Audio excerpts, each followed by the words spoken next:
Hello, everyone. This is Vincent speaking. And with Election Day happening in T minus 2 days, here is my prediction for the 2025 United States off year elections. Let's start with my home state of California, which is Prop 50.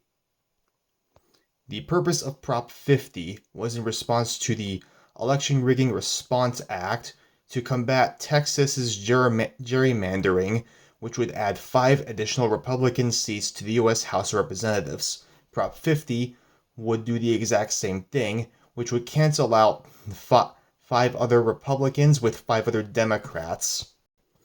With recent polling data showing massive support, besides this one in the summer saying no, and the fact that California has mostly registered Democrats voting, as well as not many Republicans being registered in California, this will likely give Democrats an edge in Prop 50.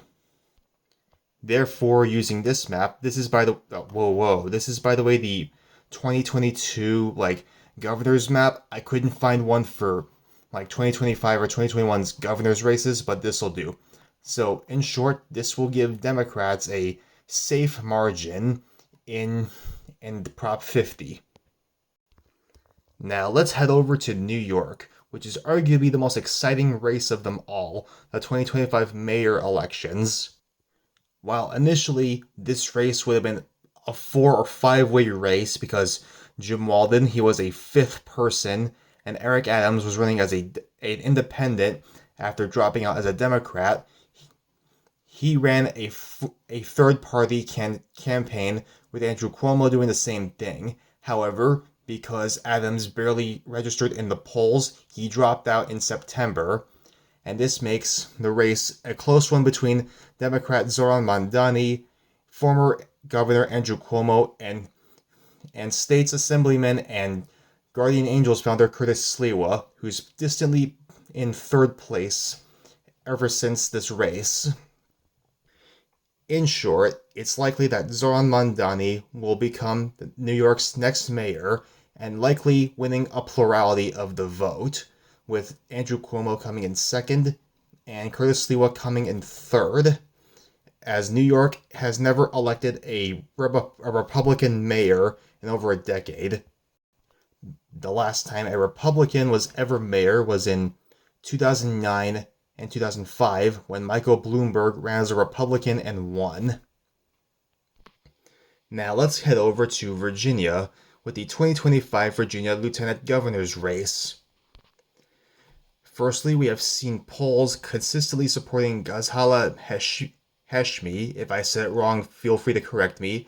And John Reed, who's running for lieutenant governor, and on top of that is openly gay, which would likely help, the openly gay people voting for Reed. However, though, Winsome Earle-Sears, we'll get to her in a second, openly opposes gay people in jobs, and Ghazala Hashmi has been consistently ahead of Reed in polling data, and this poll suggests she will have a 4.4 percentage point lead on election day.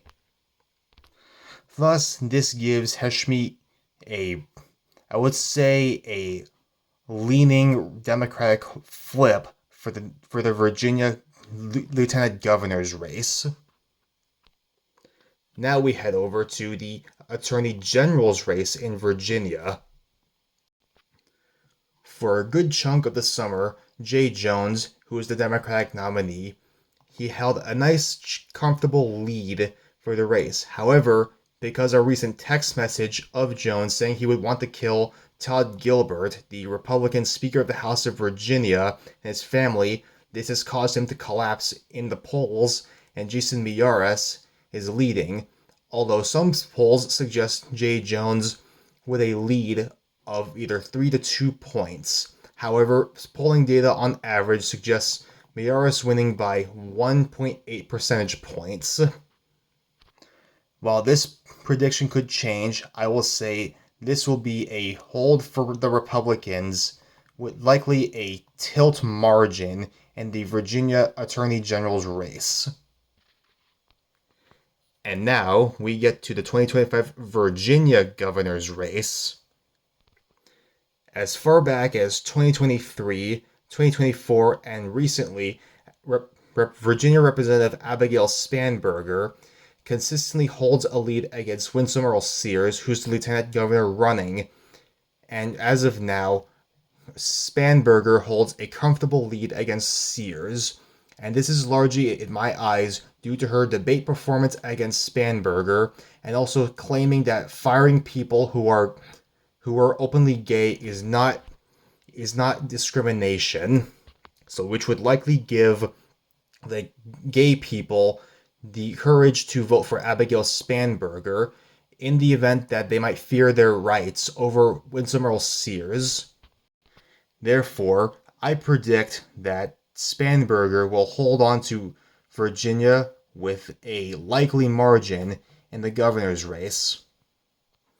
And now for the most exciting and possibly the closest race of this election is the 2025 New Jersey governor's race. For most of the summer and parts of fall, we see Mikey Sherrill winning by double digits.